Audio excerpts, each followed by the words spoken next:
Hello, fans of Let's Be Real. Welcome to another episode of the Let's Be Real podcast. And today we're going to be talking about, rather previewing the game against Mallorca at the Bernabeu. And joining me today is Finish. But before we get into the whole Mallorca thing, I think we have to address, the elephant in the room, which is the UCL draw. So, Kanishka, I see you have a grin on your face. I don't know if that's a positive thing or a negative thing. So, Look, let's hear your thoughts, man. hello, viewers. Hello, everyone who's tuned in. Well, I would be surprised, if the draw was not at least as competitive as it is right now, given the new format. I think it's extremely challenging for the top 8, 10 teams which come to your mind. I think uh, in retrospect, I think we do have an easier draw than, like, say, Paris, the defending champions. It's going to be extremely difficult for them. But definitely, I think Man City as the first game, which is a potential final, if you just don't think about Man City's current issues, it's a potential final. And we've seen multiple face-offs between Madrid and Man City in the past 4, 5 seasons. I think it's starting with a banger. Then we have Liverpool. We didn't play well there last year. I think that's reason enough for us to, probably start the season in the Champions League specifically with more renewed energy, because there are some matches here which are definitely, I think the league stage can be done and dusted in the first 4 to 5 games, and it can be done and dusted for us in the other way around if it does not go well for us. So I think extremely challenging. But yeah, interesting. I think it will be interesting to see how Zabi performs in the Champions League. That is our main bread and butter. That is the main competition for us Madridistas. Whether we like to admit it or not, I think we pay a closer eye to the Champions League. So I think I'm excited. It's challenging. How about you, Farooq? What do you think? Yeah, so let me just actually list out the names here. So then before we can also get to the opinions and all. So we have Manchester City from England, we have Liverpool from England, Juventus from Italy, Benfica, Portugal. So actually, yeah, Man City is going to be at the Bernabeu, Liverpool is going to be at Anfield, Juventus is going to be at home as well at the Bernabeu, while Benfica is going to be in Portugal at the Stadio Drago. Marseille is at home, Olympiacos is in Greece, Monaco is at home as well, and we have Kairat Almaty from Kazakhstan. I'd say actually now like Man City has become like a customary fixture for Real Madrid over like I don't know the past 6 7 years. And It's even it's even it's quite Liverpool, interesting. even Liverpool, I would like to believe, Yeah, we're that's also a facing fair them quite a point. lot. Like Liverpool as well is also like a fixture. I think Juve also was a fixture once upon a time, but then they Yeah. had a bit of a down and they're back I there think again. since But Ronaldo quit Madrid and went to Juve, I don't think we've played them comparatively exactly, yeah, in yeah, yeah. in in any sort of a match. So Yeah, that'll I be think the interesting. last time we played them was the overhead kick from Cristiano, right? I think that game that was very Yeah, tense, and then we went to I the think second the leg second leg where with the Ronaldo took his penalty. shirt Yeah, off, won the penalty. Yeah, yeah, exactly. I think that was the 2018. that was the last time. Yeah, and that was like It's the been the, the, 10 the end years. of the end of the three-peat as well, if I remember. That was a three-peat Yeah, itself. yeah. And I then think it was like I the mean, quarterfinal, if yeah, it was the quarters. I'm It not was the wrong. quarters. Yeah, it Yeah, was the quarterfinals. And then again, like it's some familiar faces of the past. I don't know if you remember, but in the early 2000, like 2009, 2010, we also were facing Marseille, I think. We faced quite a Marseille a lot, couple of times as quite a well. lot. Even When Olympiacos used especially to be a fixture. yeah, and also like I think Monaco also is a very famous one because I think the whole Raul Morientes thingy, the when Raul Morientes Yeah, knocked us out of the UCL while he was playing for Monaco, and absolutely. yeah, I so think I it was think that magical 03-04 season where Porto went on to win eventually yeah, and beat Monaco in the final. So I think, and Mbappe coming from the youth ranks of Monaco, I think it's going to be a emotional watch. I think it's going to be an emotional game for him, definitely. I think there's a lot You of know, players actually that we can shout out. I mean, for instance, you look at Trent Alexander-Arnold is going to return to yeah, Anfield. So we have that like is going to be some welcome, man. That is going to be some welcome for him. and we I'm have telling it on this podcast. He's definitely going to get booed. I mean, I don't even know. So the point right now is that we don't even know what's going to happen with Trent. Like, he's even going to start that game. Like, I mean, of course, it's still early in the season to tell. Like, but we've seen like they've splitted the fixtures between him and Danny Carvalho, right? So, in my opinion, I feel like you go with the experience when you go to a place like Anfield, and experience is Danny Carvalho. So I don't even know if like he's gonna get the chance to get boot. But let's see. We never can tell. Also, like there's the homecoming for also Carreras as well at Benfica. So that's going to be one. And as of course, as you mentioned, Kylian Mbappe going back to Monaco as to also. Monaco. We have a lot of subplots in there as well. And I think Vinicius against Man City, I think if he's having a horrible season, he just switches it on against Man City, and Rodrigo as well. So I think first match of the Champions League, I think it will, if Vinny really is aiming for the Ballon d'Or this season, personally, if he wants to put that 10x, which he kind of tweeted last year after the Ballon d'Or, I think he cannot get a bigger match than Man City to start his Champions League season with like an absolute high. I think there's a lot of subplots here that players will be vying for. And I think this is only going to increase the competition in the team. And this is only going to get the best out of the players. And we can see that in the La Liga as well. Yeah, I agree with you actually to that point. But the point is we shouldn't wait for the big fixtures to come around before these guys hit top form. I think that's gonna be, I don't know, playing with the edge of a knife, because like if you're waiting for a big fixture to hit the form, then I think okay, like of course the UCL is a game of moments and a game of like individual brilliance in big matches. But I think when you come to the league, like you have to perform against the Oviedos, you have to perform against the Mallorcas and all that. Like that's where you win the league. Absolutely. Or rather, that's where you lose the league. If rather than winning the league, that's where you lose the league. But yeah, I feel I think with the fixture list out before the third match of the season, the players know their job now. I think it's honestly up to them to try to find their best form before the Champions League begins. And I think that stretch of the season is definitely crucial. I think before the first international break, it's extremely crucial to end on a high. I agree with you. Oh, anyway, speaking of the list, like, is there any one game that actually you look forward to much more than the others, and if so, why?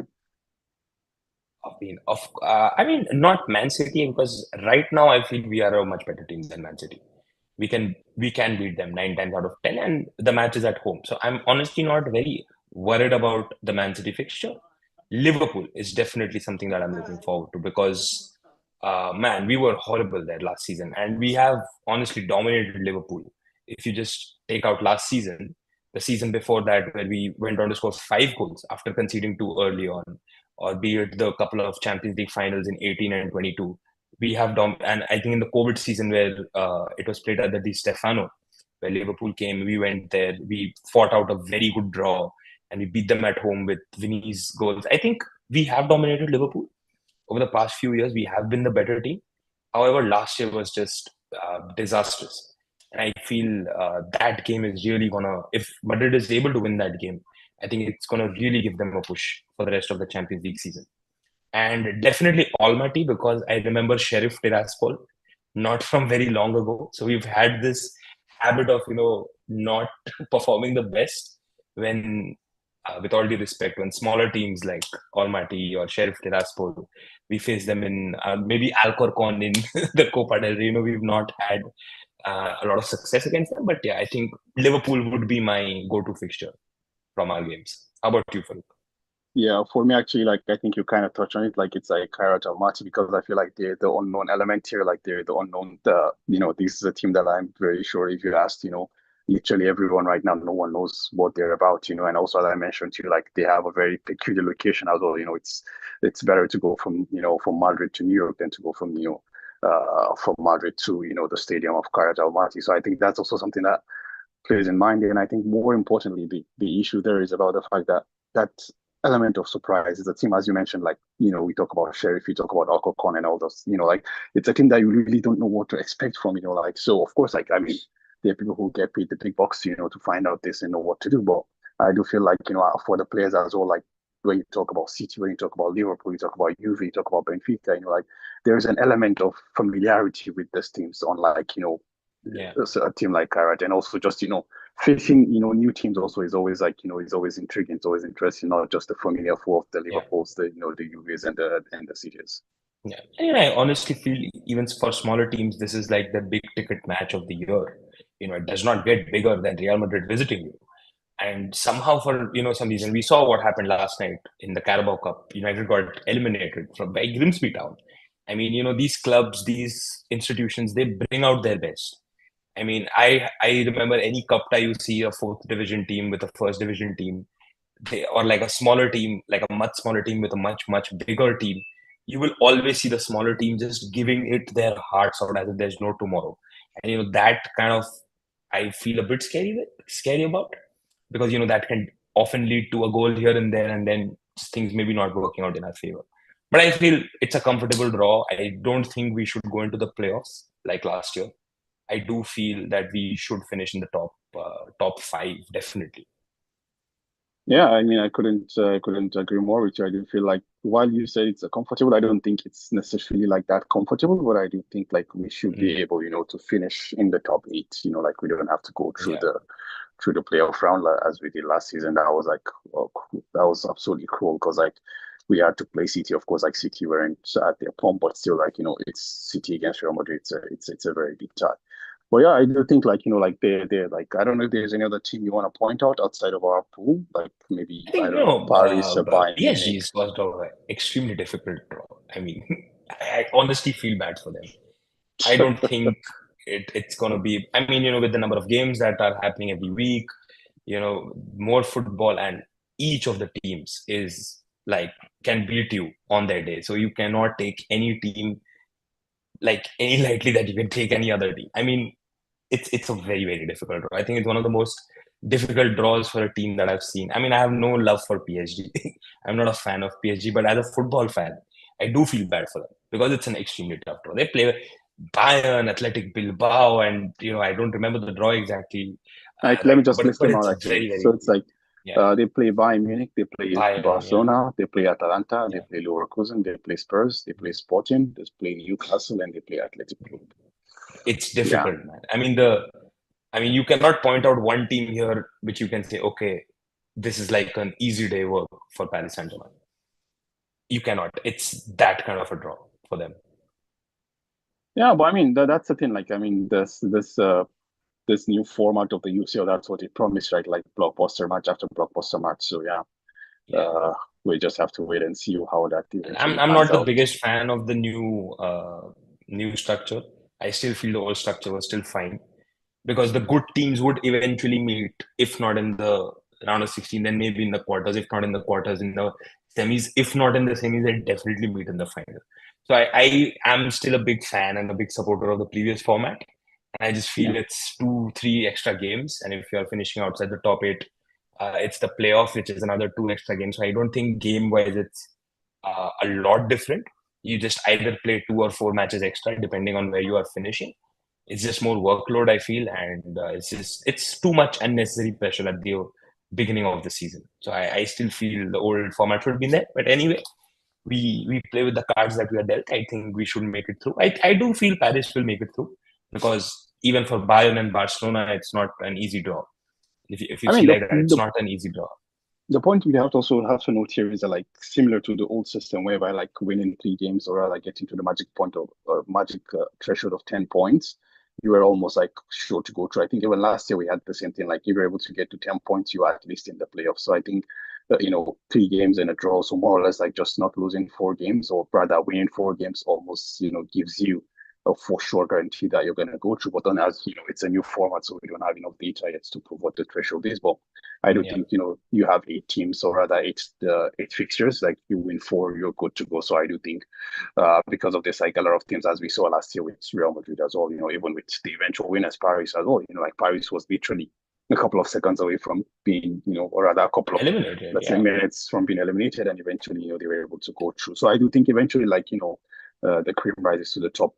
Even if you have a bad stats, you just need to win 3 matches and draw one, and you're guaranteed to be in the playoffs. So yeah, it's going to be interesting. But as you said, yeah, like the extra fixtures and all that creates a bit of extra unnecessary, workload on the players. But it is what it is. Like this is what the broadcasters are paying big bucks for. Like they want more games, more blockbuster games. They don't have to wait for the quarterfinals or the semifinals to see Real Madrid against Man City.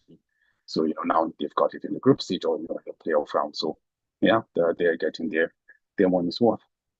Well, yeah, I think enough of the UCL draw. Let's get back to business. Let's talk about the Liga in Mallorca, Spain. Mallorca Exactly. visit. We I don't play. think it's the best, good time of the year to visit, but I don't know. when it comes to football. I think we should scrape away with a victory here. I mean, Mallorca is a we very we've we've we've we are undefeated in the last five. We won four. We've yeah, drawn one against Mallorca. So yeah, um, I know everyone remembers the 1-0 draw, 1-0 loss we had at Mallorca against them on the island. yeah. Like but yeah. So yeah, I know that, but that's been six fixtures away. So I think we Yeah. should be able to get into something. But I don't know, like, how are you feeling going into that game? I'm pretty confident. I think, last game was a significant improvement. If you see against Oviedo from the first match, you could say that. I mean, yes, there are gaping holes. Yes, there are places where the team needs to improve. I think the pressing still needs to improve a bit. I did not like the attitude of Vinny and Rodrigo both. In the match, I think they are kind of playing for their place right now rather than the team. I did get that feeling. However, having said that, Mbappe with 2 goals. I mean, cannot complain about it. Your striker getting in form early in the season. Vinicius finally with some respite, with one of his iconic trademark Vinicius plays, getting the goal. I think defense was solid. We've not conceded a goal this season. There's no reason to not be confident, and I think it should not be an easy game. I will be very surprised if it's an easy game for us, even at home, because Mallorca, we know they have good aerial presence with Vedat Murici. They really trust that player a lot. They play wide football. I mean, from whatever little I've watched them play, so I think it's going to be a good contested match. But I think at home conditions, we should get away with a convincing 2-0, 3-0, or maybe like a 2-1, 3-1 victory.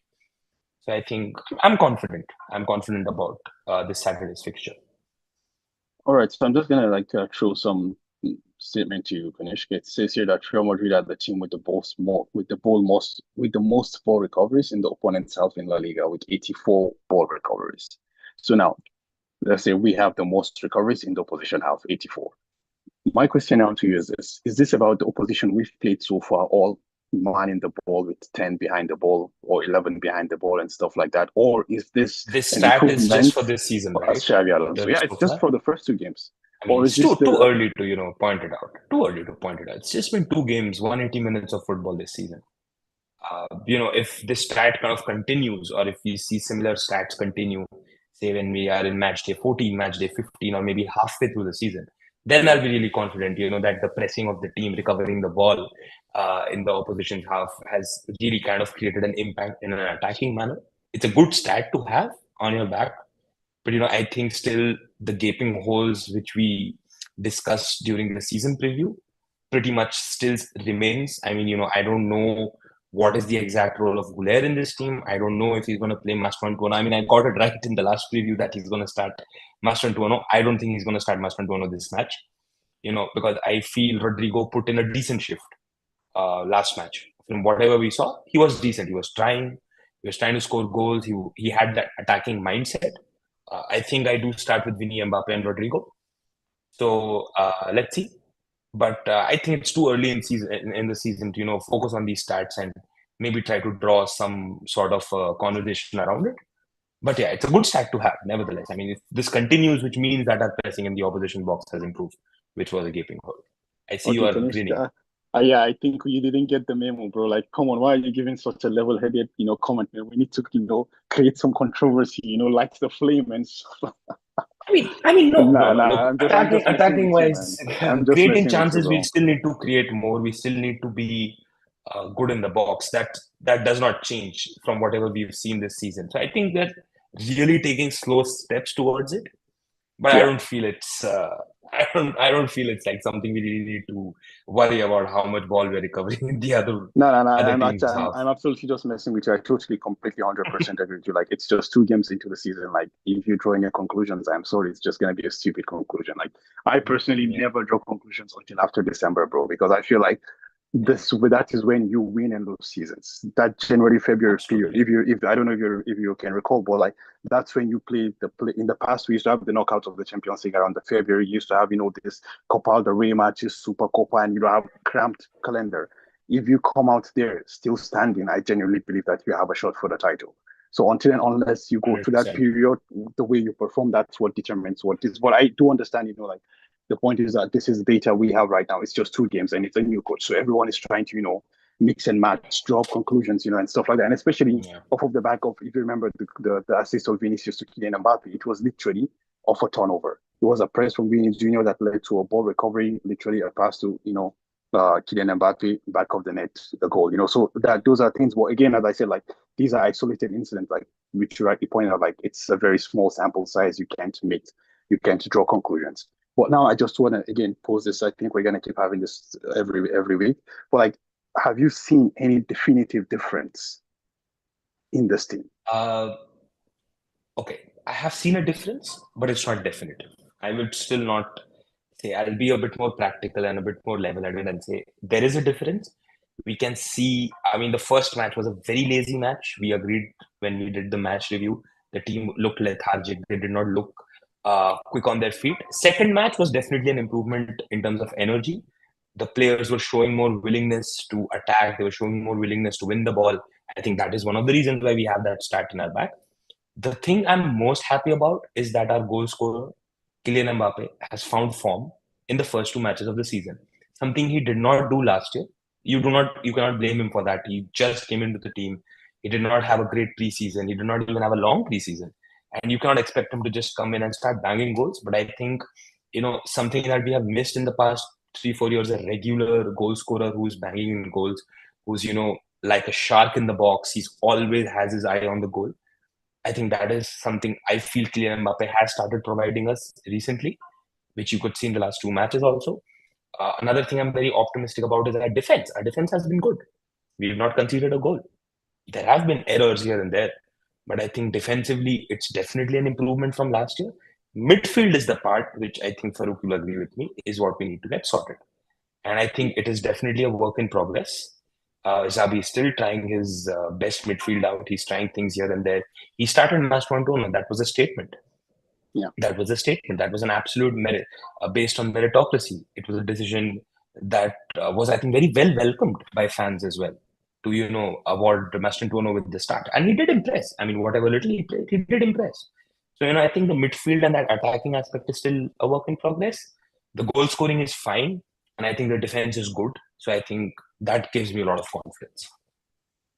Yeah, I agree actually. But for me, like the last part where you mentioned about Mastrontone is actually what I think speaks to me the most. Because just to reframe that, it's about the fact that we can see right now that Xavi is actually not scared of making changes.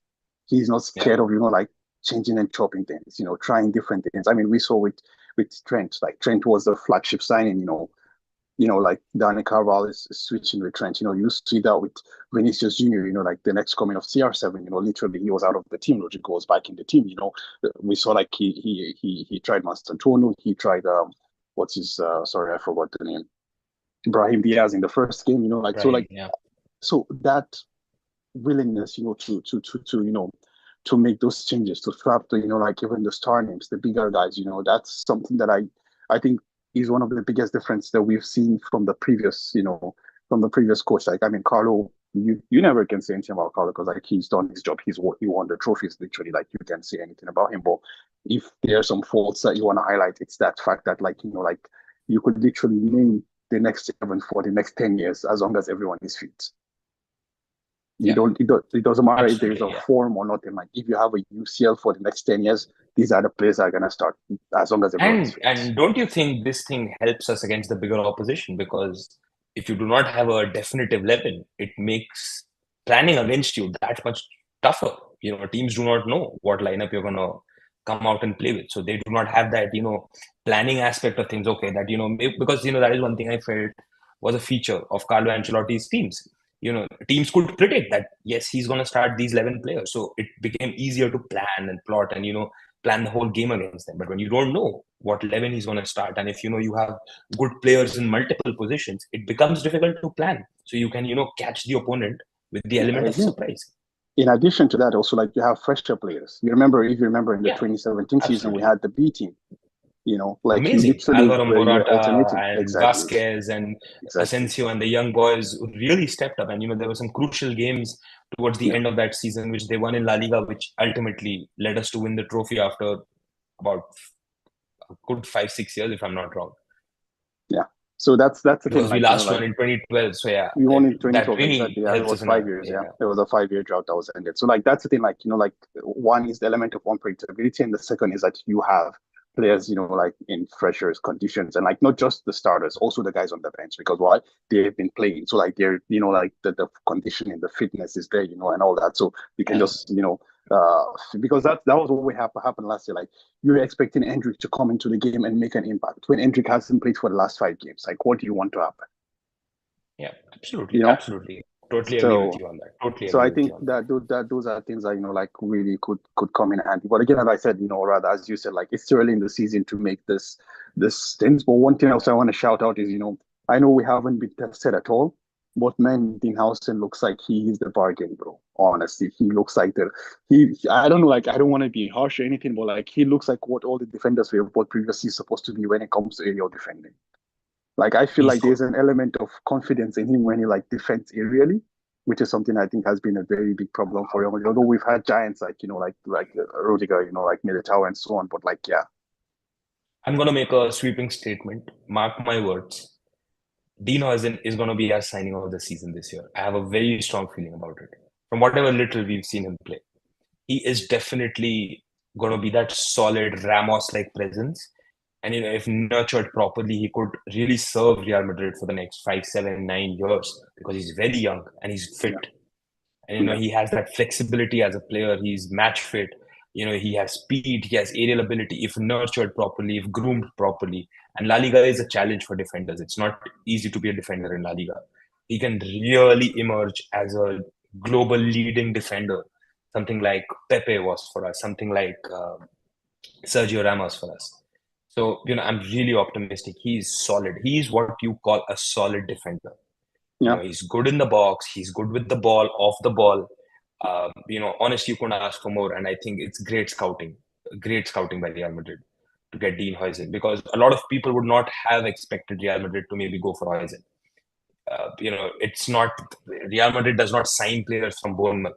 It's not something that has been like a part of our yeah. signing It's not a strategy. We trend, do yeah, not sign players from clubs like Bournemouth. With all due respect to Bournemouth, they've had some legends play for them. But I think it's amazing scouting. It's very, very good that we have solidified us at the back, and I think it gives more challenge to the likes of Militao and Rudiger, because with Dean Huijsen coming in, they are essentially competing for one place, because I don't see Xabi Alonso. If there is two players who you think Xabi Alonso wills, three players maybe, or maybe four would be Courtois in goal, Huijsen in defense, Valverde in midfield, Mbappe in attack. These four are like, you can write their names even before the lineup is out. And Huijsen earning that trust already in the season is huge kudos to him, man. I think he's a very, very good signing.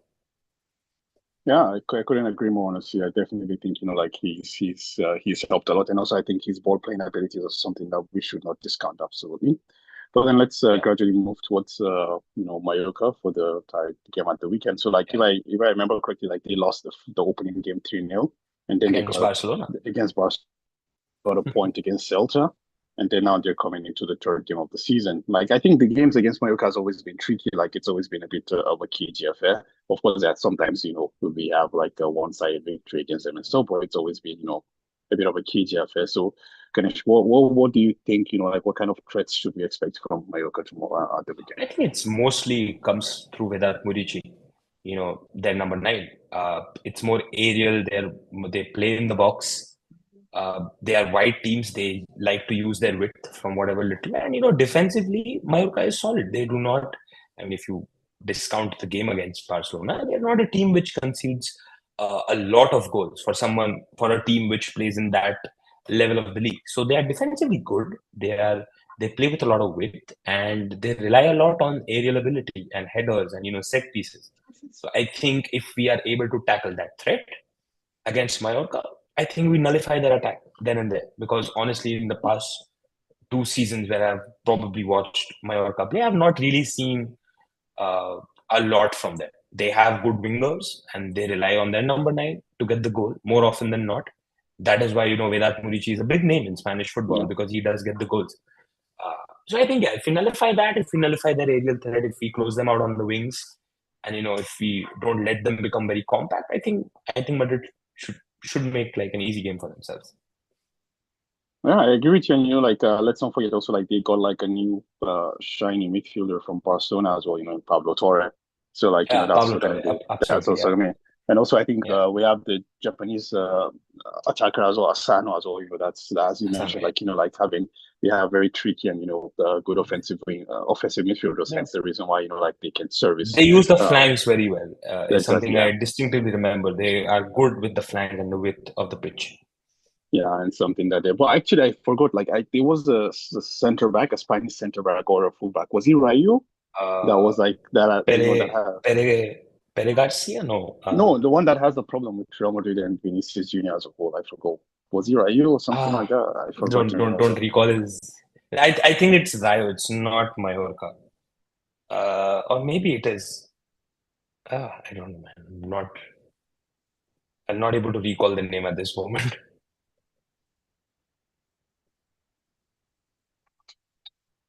Yeah. Okay. Anyways, that's besides the point. But yeah. So actually, it's Maffeo. Yeah, it's Pablo Maffeo. He Pablo was. Maffeo.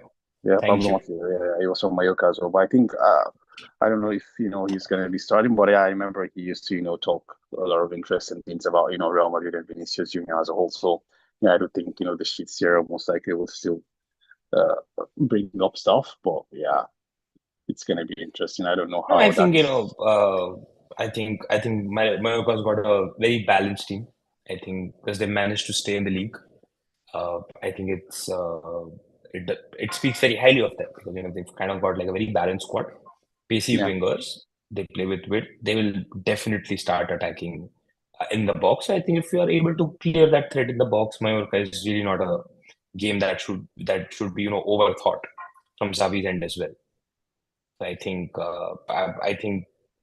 should be a 2-0, 3-0 for us. And if they get like the odd goal, I think we've not been able to keep a clean sheet against them for a while. I think last season when we played them in the Super Cup, if I'm not wrong, is where mm. we, I think, Yeah, I think managed to the get a clean sheet. But in La Liga, I think they always pretty much score against yeah. us. At least one I goal they get against us. I So think yeah, the Super Cup was more of a really one-sided scoreline. Although if I remember, the game wasn't yeah. that one-sided because I think we won. I don't know 2 or 3-0. I can't remember exactly the scoreline, We but I we remember. won we won 3-0. I think we won Okay, 3-0. yeah, If I'm not wrong, we did score two goals in the last minutes with Vinny and Rodrigo. I think in added time, if my memory is serving me correctly.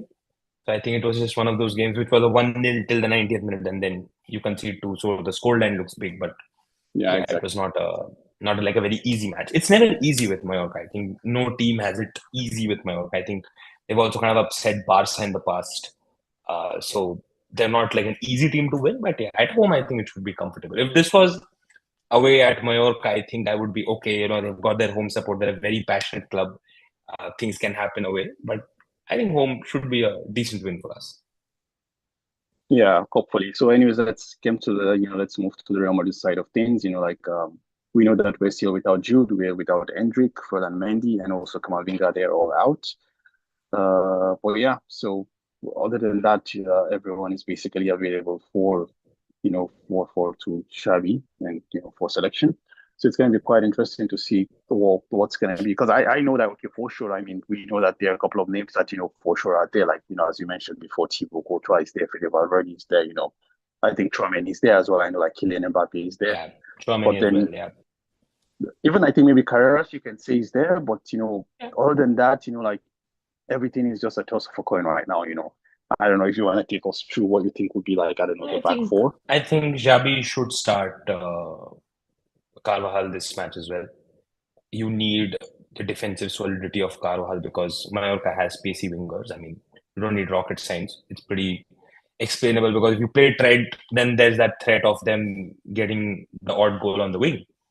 I think, and I strongly feel, as I said earlier, Vinny and Rodrigo should start. Rodrigo should start from the right in the match. Let's see what happens against Mallorca because they're compact. If he can kind of make his plays from the right wing, he can definitely be of good help to Vinny and Mbappe in the center. So I think I will not change a lot. I'll just probably get Rodrigo back in the starting 11. He deserves it. And then I think his tweet today, Aporla 16, kind of shuts all the rumors that He's not going anywhere. He's here to stay. And I think he's going to be very much a very integral part of Real Madrid this season. So I think that's one good news for the fans as well.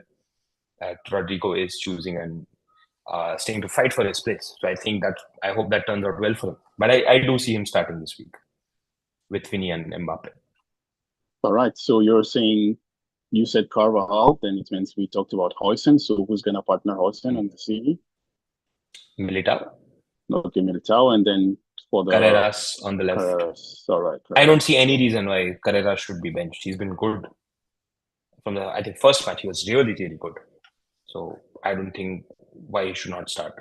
I mean, Carreras also is one of those players that I'm still not sure what he, at least, so, I mean, again, it's 2 games, so maybe it's unfair to, make a judgment. But from what he's shown us, he's good. There's no I mean, but it's not about being good or like, the question is like, are you like a significant upgrade on what you already have? So this is the question. Right? So, and so far, I'm definitely leaning towards the answer is no, but then again, it's just 2 games, so let's wait and see what happens, down the line. So we can make a judgment on that. But yeah, going to the midfield, we talked about Tchouaméni and we talked about Fede Valverde. Tchouaméni, Valverde, Arda Güler. As well. So we're continuing with that. I don't know. I keep calling it an experiment, but I don't know. Maybe if that's what's those guys are there to stay, similar to the way we had with KCM, Kroos, Casemiro, and Modric. They were there to stay. I don't know. But anyways, like when Camavinga comes back, we would see, and also when Jude Bellingham comes back, we might see maybe. When Jude Bellingham comes back, I think it's going to be a difficult decision for Xabi, because Jude will need that time to get back into match fitness, because he would have not played for about 2-3 months. That's decent enough time for you to kind of be away from football. So I think he's going to build Jude back up into the playing 11. But I do see when Jude, if I have a fully fit Jude Bellingham, I'm starting him every match. No, I mean that's a discussion for another time. So let's just keep it that way, because we don't know what eventually like the team is gonna set up and what's gonna look like. So now we're having Güler, Tchouaméni, and Fede Valverde, and then the 3 up top. You're saying Vinicius, Rodrigo, and Kylian Mbappe as well. Do you agree with me or do you disagree with me? Actually, I do think Vini comes back, but I don't think Rodrigo starts. So honestly, I think maybe like Mastantuono will still get another chance as well. Or Brahim, you never know. Maybe Brahim. It could be actually, but personally, I just feel like while Mastantuono did not do anything extraordinary in the game, he felt really, really in place. I don't know if what I'm saying makes sense. Like he didn't feel like a stranger in the position. He didn't feel like this was his first start for Real Madrid. You feel absolutely. There is a reason why I called this in the last match preview for Oviedo, is because even in the first match, he did not seem like he's making his debut for Real Madrid. He's 18. I mean, what were we doing when we were 18? Man, he's making his debut for Real Madrid, and he seemed comfortable on the ball. He's good off the ball, and I think definitely Xabi knows a bit more football than we do. So I think he definitely saw something in Mastantuono, that kind of giving a start in your second match in Real Madrid at 18. It's amazing. That speaks volumes of his talent. So I think if not Rodrigo, Mastantuono is your only, I think, next option. Or you never know. He may start with Brahim as well. Brahim, yeah. But I think the right wing anyway, I don't think is going to be sorted for us for a long time this season. So it's always going to be at the toss of a coin. All right, I think that rounds up, the lineup, and let's slowly wrap this up. We can just, go for the predictions. Last time you started, so let me start this time. I'm gonna go for a 3-1 Real Madrid victory. I think Kylian Mbappe. Hey, I was gonna say that. I mean, last time I predicted 3-1 and it finished 3-0, so I'm happy that we didn't concede. But I do feel Mallorca, if they are able to use their aerial threat, they can definitely put one past us. So I'm going to say, okay, let me make it interesting. 4-0 to Real Madrid. 4-0? Yeah. Oh, wow. That's Mbappe scoring 2, Vinny scoring 1, and Rodrigo scoring 1. Let's see. Let's hope he gets his name on the goal sheet. Yeah, that would be nice, actually. That would be a nice touch for Rodrigo so as well. Like he can at least get back, or rather start his integration back into the team, with that goal, at least mark a new beginning for him, because he's been out on the fringes for so long since the club, or even since before the club. I think the last 3 games of the season, he wasn't involved I think either the last 2 games or the last 3 games of last season, he wasn't involved in the Club World Cups. He was on the, on the periphery, and then now like he's slowly getting back into it. So I think we missed one point is that we played Mallorca very recently in the last stages of the league, where Jacobo Ramon, I think I remember, scored a goal. yeah, I think it was in If I'm May, not if wrong, I yeah. remember correctly. Yeah, not It very was in far, May. like just Yeah, three it months was in back. May Yeah, towards the end of the season. Yeah, towards the end of the season. So we played them. So we've faced them recently. So I think there's not been crazy changes in the world after that. I think we just played the Club World Cup, and Jacobo Ramon scored. He's been one. I was reading an interesting stat that the last few goals for Real Madrid has all been Mbappe. One was, I think, Jacobo Ramon, and then and Gonzalo Garcia and all that. Gonzalo Garcia. So yeah. So I think that's what. If I'm pretty sure it was against Mallorca. So I think Yeah, we played them recently. So I don't think it should be a tough match for us. Definitely. yeah. I mean that's the thing. Real Madrid doesn't do easy, but even if we play at the Bernabeu, it's always tough. So yeah, I'm Yeah. expecting a victory, of course, but like yeah, not an easy coming one. Let's see. Let's hope for the best. Yeah, let's hope for the best. All right, Tanish, do you have any We points don't to have add? questions today. We Yeah, don't that's have what I any was gonna say. If you questions. don't have any points, then we can just quickly take some scenes in the chat. Actually, we can see Ashik is here. He talks about it says we have City and Liverpool against this season. We should just join the EPL. Yeah, so that's that's a fair point. He said Rodrigo played on the left in the last game. Yeah. On the right wing, Rodrigo plays ghosts. Okay, it says like we're losing Brahim in December, January, anyways for AFCON. And he was talking about like, yeah, Pablo Mafio, he was saying like he's gonna rile Vini up and Vini's gonna get booked. And he was talking about the fact that like again, actually like our defense hasn't been tested because we haven't been challenged yet, and that's the return. Also, he said that Carreras also hasn't, been tested, so we don't know how it will be. But yeah, let's hope for the best. He says, and he predicts that Real Madrid's gonna win 5-0. He's doing me one better, Ashik. Exactly. Thank you, Ashik, for joining us in the comment section.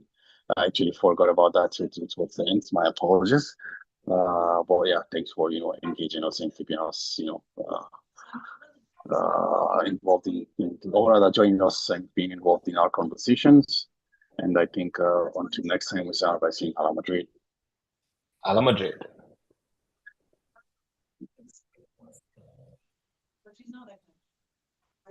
That was good. Yes, bro.